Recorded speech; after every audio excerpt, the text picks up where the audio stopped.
আসসালামু আলাইকুম রহমতুল্লাহি ওবরকাতুহু। সম্মানিত দর্শক, সাম্প্রতিক সময়ে সিনিয়র সাংবাদিক, ধড়িবার সাংবাদিক, ছাগল অথর্ব সাংবাদিক এবং সাংবাদিক নামে কলঙ্ক, তারপর আরও অনেক অশ্রাব্য গালাগাল যারা পক্ষ এবং বিপক্ষের লোকজন ইদানিং সামাজিক মাধ্যমে দিচ্ছেন।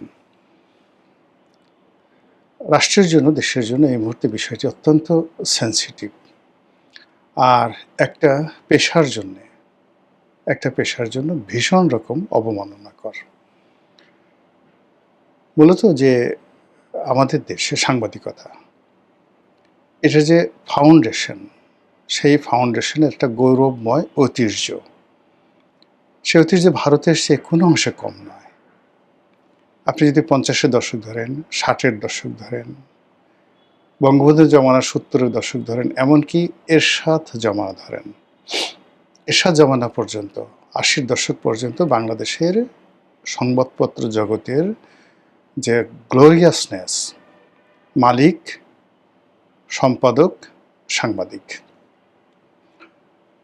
তাদের যে মান, মর্যাদা এবং সম্মান যে পর্যায়ে ছিল, আসলে অন্য কোনো শ্রেণী এবং পেশা তারা এই সম্মানটা ক্লেমই করতেন না যে আমরা আসলে ওইরকম সম্মানিত।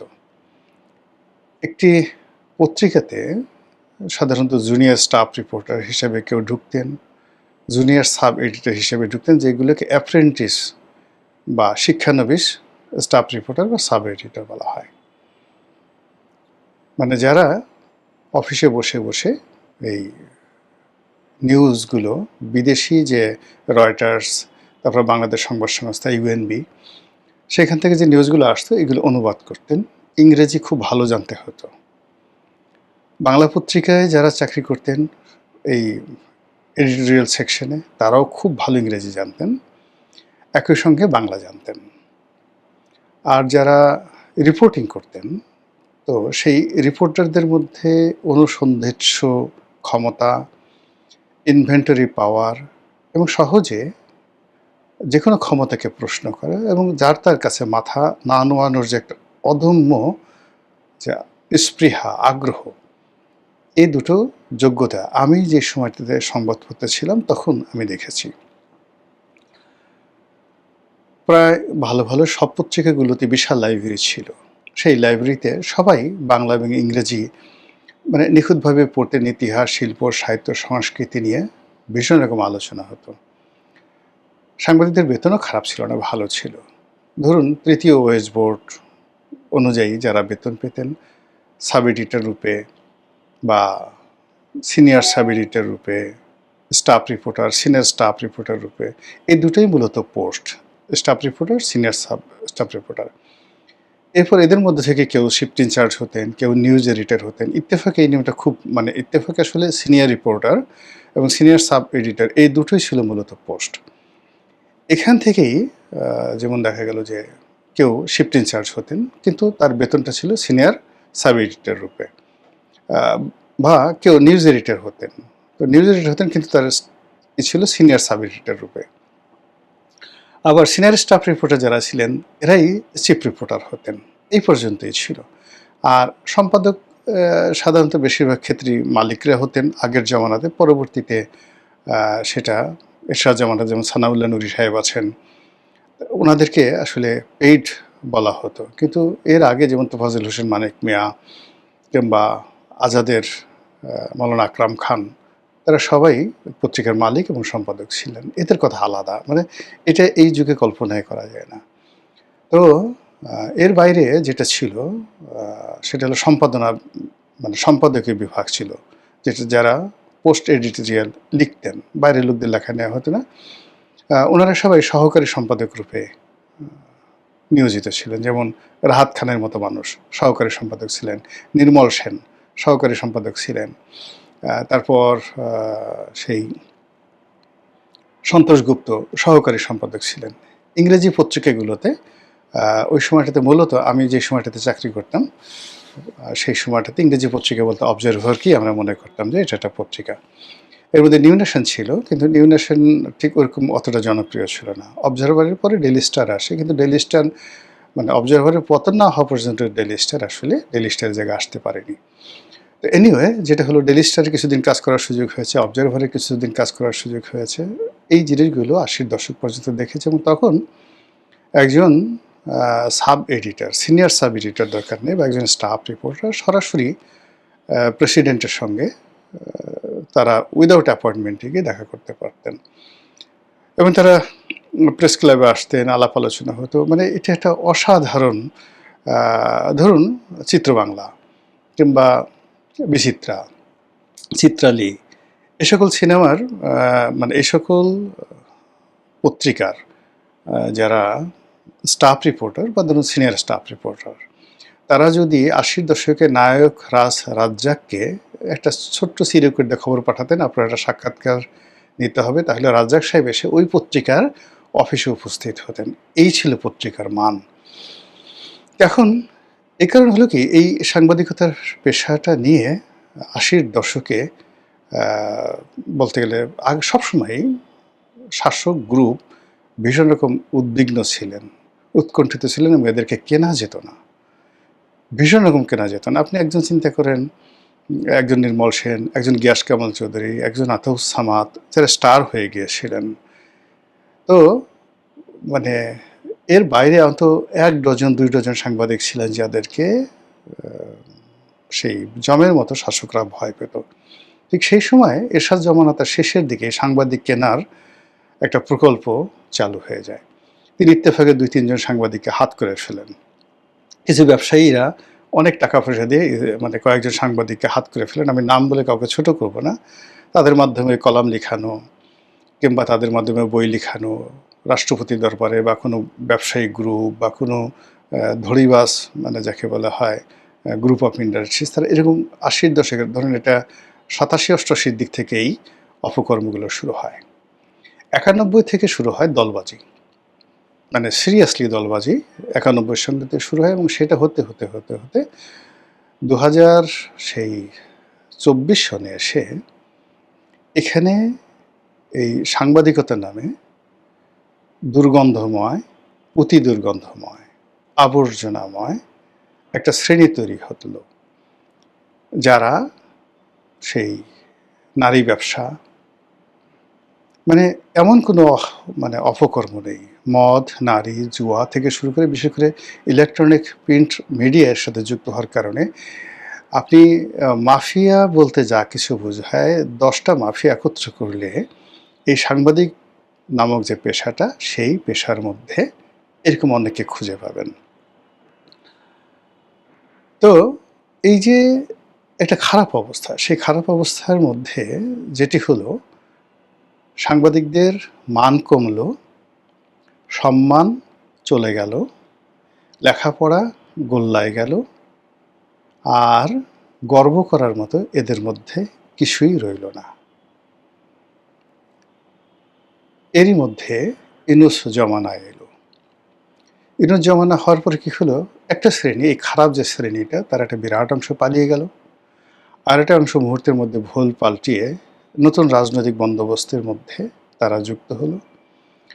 এবং শেখ হাসিনার জমানাতে যে সমস্ত সাংবাদিক বিভিন্ন দূতাবাসে চাকরি নিত, প্রেস ক্লাবে মাতব্বরি করতো, কন্ট্রাক্টারি করতো, দালালি করতো, রাতে যে ওয়েস্টার্নে গিয়ে পাপিয়া কাণ্ড ঘটাতো, তারপর বিদেশে টাকা পাচার করত, দলের প্রোপাগান্ডা চালাতো, এই পুরো যে গ্রুপটি, সেই গ্রুপটির দেখা গেল যে শেখ হাসিনার জমানাতে এই গ্রুপের লোক ছিল ধরেন মোর দ্যান ১০০।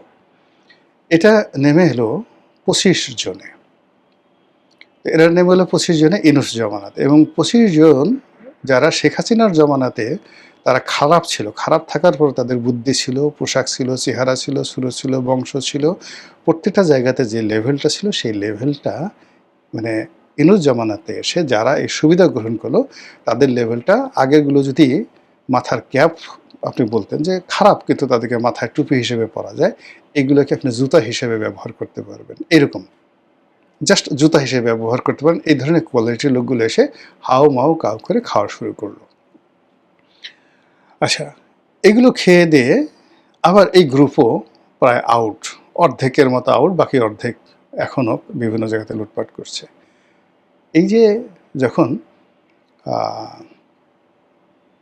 নতুন বন্দোবস্ত হলো, মানে বিএনপি সরকার এলো, এই সময়টাতে সংবাদপত্রে এই সুবিধাভোগী শ্রেণী যারা আছে, এই সুবিধাভোগী শ্রেণীর মধ্যে এমন কিছু লোক সামনে চলে এলো যারা ইউনূস জমানাতে যে ওই যে পায়ের জুতো ছিল, যাদেরকে মানে শেখ হাসিনার জমানাতে আপনি যদি মনে করেন একজন ইকবাল চৌহান চৌধুরী, একজন নাইমুল ইসলাম খানকে যদি আপনি মাথার ক্যাপ হিসেবে বর্ণনা করেন, তাহলে এই দুজনের সমপর্যায়ের যে সমস্ত লোক ইউনূস জমানাতে দাপট ছিলেন, তারা নাইমুল ইসলাম খানের জুতার সোল, জুতার উপরের অংশ না, নিচে যেগুলো হাঁটে সেই জুতার সোল, বা ইকবাল চৌহান চৌধুরীর জুতার সোল আর নাইমুল ইসলাম খানের স্যান্ডেলের ফিতা হওয়ার উপযুক্ত নয়। এই লোকগুলো ইউনূস সাহেবকে চালিয়েছে। বোঝার চেষ্টা করেন, ইউনূস সাহেবের সময় যেগুলো জুতার সোল ছিল, পরবর্তীকালে যারা বিভিন্ন সময়টাতে দাপট দেখাচ্ছে, এগুলো জুতার সেই ফিতা বা সোল থেকে নেমে এগুলো এখন কি বলবো, ওই আমাদের ৮০-র দশকে দেখবেন গ্রামের মধ্যবিত্ত এবং ধনীরাও যে তারা জুতো যাকে বলে ক্ষয় হয়ে গেলে নিচে একটা আলাদা রাবারের সোল লাগাতো, মানে টায়ার, বিশেষ করে রিক্সার টায়ার দিয়ে লাগাতো পিন। এইরকম সোলে, মানে টায়ারে, মানে নকল সোলে ছয়লাভ হয়ে গেছে বর্তমান সংবাদপত্র জগতের সেই কালো অধ্যায়গুলো। এই যখন অবস্থা, তখন আমরা আসলে চারিদিকে তথ্যের নামে অপতথ্য, জ্ঞানের নামে আপনি অজ্ঞানতা, আলোর পরিবর্তে অন্ধকার আমরা দেখতে পাচ্ছি। কোন একটা বিষয় ন্যারেটিভ তৈরি করা তো দূরের কথা,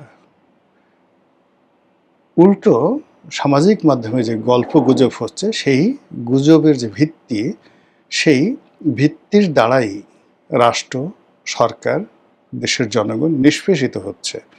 কিন্তু কলম যাদের হাতে, সেই কলম দিয়ে দুনিয়ার সব কিছু বের হচ্ছে। কলম দিয়ে তাদের বীর্য বের হচ্ছে, মল বের হচ্ছে, মূত্র বের হচ্ছে, নাকের সর্দি বের হচ্ছে, কিন্তু কলম দিয়ে কালির মাধ্যমে দু কলম ভালো কালাম যে বক্তব্য, সেই বক্তব্য কেউ বের করতে পারছে না। এইরকম যখন অবস্থা, ঠিক সেই সময়টাতে দেখা গেল সিনিয়র সাংবাদিক বিতর্ক শুরু হয়ে গেছে।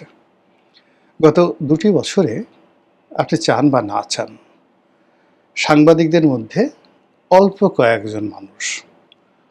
কয়েকজন মানুষ যারা কোনো জমানাতে রাজনৈতিক সুযোগ সুবিধা লাভ করেননি, যেমন আনিস আলমগীর, মাসুদ কামাল, আজিজ, পান্না, এখন সার্বিক বিচারে হয়তো শেখ হাসিনার জমানাতে, তারপরে ইউনূস জমানাতে বা তার আগের অন্য কোনো জমানাতে যে সকল পলিটিক্যাল টাউট ছিল সাংবাদিকতার নামে, বা সাংবাদিকতার পেশার বাইরে গিয়ে তারপরে এই পেশাটাকে মালিকানা বিভিন্নভাবে ব্যবহার করে যত রকম ২ নম্বরী জিনিস আছে যারা করেছে, এই কয়জন মানুষ আমি যাদের নাম বললাম, এই কয়জন মানুষ কখনোই এরকম ছিলেন না। আবার তারা যে গিয়াস কামাল চৌধুরী বা ধরুন রাহাত খান, এদের মতো উচ্চ পর্যায়ের সাংবাদিক ছিলেন তাও না। কিন্তু ঘুষ, দুর্নীতি, অনিয়ম থেকে শুরু করে ক্ষমতাধরদের যে পদলেহনের যে ইতিহাস, পাঁচাটার যে ইতিহাস, আমি এই ৪-৫ জন লোকের যে নাম বললাম তাদের মধ্যে ছিল না। এবং অবাক করার ব্যাপার হলো যে এই ইউনূস জমানার আগে এরা যে আসলে খুব বেশি ফ্রন্টলাইনে এসছে, পলিটিক্যাল কোনো বিষয় নিয়ে কথাবার্তা বলেছে বা নেতা হওয়ার চেষ্টা করেছে, এইরকম কোনো নজিরও আমি অন্ততপক্ষে এদের সবাইকে চিনি, পার্সোনাল চিনি। আনিস আলমগীর আজকের কাগজে আমার সহকর্মী ছিলেন। তারপর মাসুদ কামালকে চিনি, যদিও তার সঙ্গে আমার সরাসরি কোনো পত্রিকা একত্রে চাকরি করার সুবিধা হয়নি, কিন্তু তিনি জনকণ্ঠে দীর্ঘদিন ছিলেন, সেই সুবাদে আমি তাকে চিনি। পান্না নানা কারণে তাকে চিনি, একুশে টেলিভিশন থেকে তাকে চিনি। তারপরে আজিজ ভাইকে তো অনেক এমিনেন্ট জার্নালিস্ট, তাকে চিনি নানাভাবে। তিনি সেই অন্য ডেস্কে ছিলেন, বাট ডেইলি স্টারে তার সঙ্গে আমার একত্রে কিছুদিন কাজ করার সুযোগ হয়েছে। তো এই মানুষগুলো ওইরকম তাদের কোনো, যাকে বলা হয় নেতিবাচক দিক, কোনো রাজনৈতিক পোর্টফোলিওতে ছিল না। আর এর আগে তারা কখনো ওরকম সাহসী, কখনো মজলুম, মানে ইদানিং তো সংবাদপত্র জগতে খালি মানে কতগুলো, যেমন কি নাম আসছে, অনুসন্ধানী সাংবাদিক, সাহসী সাংবাদিক, মজলুম সাংবাদিক, তারপর কি আছে মজলুম সাংবাদিক, এই নানা রকম নাম। মানে যখনই আপনি মজলুম সাংবাদিক বলবেন, মানে আপনার প্রতি জুলুম করা হয়েছে, তার সঙ্গে সঙ্গে উল্টা জুলুমবার সাংবাদিকের নাম চলে আসবে। মজলুম মানে জুলুমবার সাংবাদিক নাম চলে আসবে। এত লোক রেখে সাংবাদিকদের কেন জুলুম করবে? অন্য কোনো সাংবাদিক যারা আছে তারাই তাদেরকে জুলুম করতে শিখিয়ে দিয়েছে। তো মজলুম সাংবাদিক, জুলুমবার সাংবাদিক। সাহসী সাংবাদিক, তার যদি কাউন্টার দেন, কাপুরুষ সাংবাদিক আছে। যখনই কোনো একটা শব্দ একটা সমাজে প্রচলিত হয়ে যায়, তখনই সেটার কাউন্টার একটা শব্দ থাকে বলেই সেটা হয়। তারপরে সাহসী সাংবাদিক, এরপর হলো প্রবাসী সাংবাদিক, সাংবাদিক আবার প্রবাসী সাংবাদিক, এরকম অদ্ভুত অদ্ভুত নাম চলে আসছে। কারো উপাধি আছে খাট কাঁপানো সাংবাদিক, তারপরে কারো উপাধি আছে টুপাইস কামানো সাংবাদিক, কারো উপাধি আছে জিম্মি সাংবাদিক, কারো উপাধি আছে ডাকাত সাংবাদিক। এইরকম নানার নাম, গন্ধ, দুর্গন্ধ, রূপ, লাবণ্য মিলিয়ে তছনছ যখন হয়ে গেছে, তখন এই যে কয়েকজন লোক গত 2 বছরে সামহাও মানুষের আকর্ষণের বস্তু হয়ে গেছে। এই এরা কিন্তু ইউনূস জমানার আগে, মানে ইউটিউব চালু হওয়ার আগে বা এই শেখ হাসিনার জমানাতে, মানে তারা জাস্ট মাসুদ কামাল টকশোতে আসছেন, তারপরে আনিস আলমগীর বিভিন্ন টেলিভিশন চ্যানেলগুলোতে তিনি প্রধান নির্বাহী ছিলেন, সিইও ছিলেন একদম টেলিভিশন চ্যানেলে। তারপর সংবাদপত্র তো তার একটা লং আউটস্ট্যান্ডিং ছিল, পারফরমেন্স ছিল।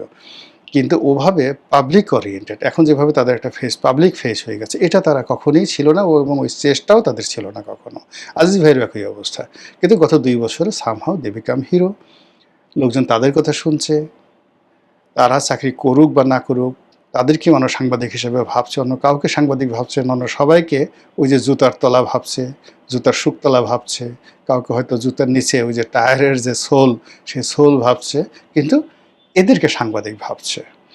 আর এদেরকে যখনই সেই সিনিয়র সাংবাদিক বলা হচ্ছে, সাংবাদিক বলা হচ্ছে, এরা যে কথাগুলো বলছেন সেই কথা দ্বারা যারা ক্ষতিগ্রস্ত হচ্ছেন, তারা এদেরকে 2 চোখের বিষ মনে করছেন।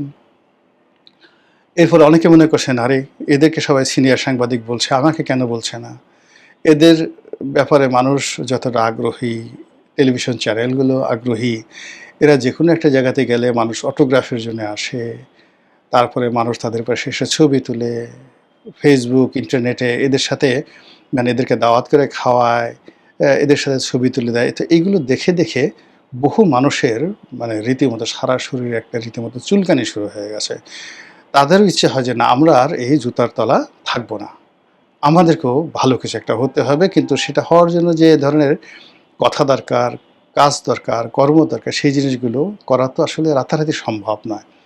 ফলে এই যে যারা ইতিমধ্যে এই 4-5 জন লোক ইতিমধ্যে যারা জনগণের আগ্রহের বিষয়বস্তুতে পরিণত হয়েছেন, জনগণ যাদের কথা শুনছেন, তারা ফেসবুকে কিছু লিখলে জনগণ অ্যাটেন্ড করছেন, তারা টেলিভিশনে গেলে লোকজন অ্যাটেন্ড করছেন, সভা সমিতিতে গেলে অ্যাটেন্ড করছেন, হোয়াটএভার তারা যা কিছু করছে সব জায়গাতে অ্যাটেন্ড করছেন। আর এইগুলো দেখে মানে অনেকেই চিন্তা করছেন যে না, আসলে এরা কিসের সাংবাদিক? এদের কারো চাকরি নেই, বা কারো চাকরি আছে নাম কাগজে, এরা টেলিভিশনে আসে 1000-2 টাকার জন্য, 1000-3 টাকার জন্য, এই ধরনের নানা কথাবার্তা বলে যখন অপদস্থ করার চেষ্টা করা হচ্ছে, ঠিক সেই সময়টাতে আবার যারা এই সিনিয়র সাংবাদিক, তাদের মধ্যে বেশ কয়েকজন আছেন, তারাও তো মুখারা কম না। ইতিমধ্যে তারা প্ল্যাটফর্ম পেয়ে গেছেন, ইতিমধ্যে তারা বুঝে গেছেন সাহসের মূল্য অনেক বেশি। বিশেষ করে পান্না, তারপর আনিস আলমগীর জেল খেটে এসেছেন, জেল খেটার পর তাদের আরও সাহস বেড়ে গেছে। তো তারা নিদারুণভাবে সমালোচনা করছেন তাদেরকে, যারা তাদেরকে সমালোচনা করছেন, এবং এইভাবে কি হচ্ছে, একটা যাকে বলা হয় নিদারুণ বিতর্ক শুরু হয়ে গেছে। এবং সেই বিতর্ক যদি চলতে থাকে, আপনি দেখবেন যে এই অন্ধকার জগতের, মানে এই সাংবাদিকতার নামে যারা অপসংস্কৃতি, অপসাংবাদিকতা, অপতথ্য এবং অপকর্ম সবগুলোকে ককটেল বানিয়ে যারা খাচ্ছে, তাদের অনেকের মুখোশ উন্মোচিত হয়ে যাবে। মহান আল্লাহ আমাদের সবাইকে হেদায়েত দান করুন এবং হেফাজত করুন। আসসালামু আলাইকুম ওয়া রাহমাতুল্লাহি ওয়া বারাকাতুহু।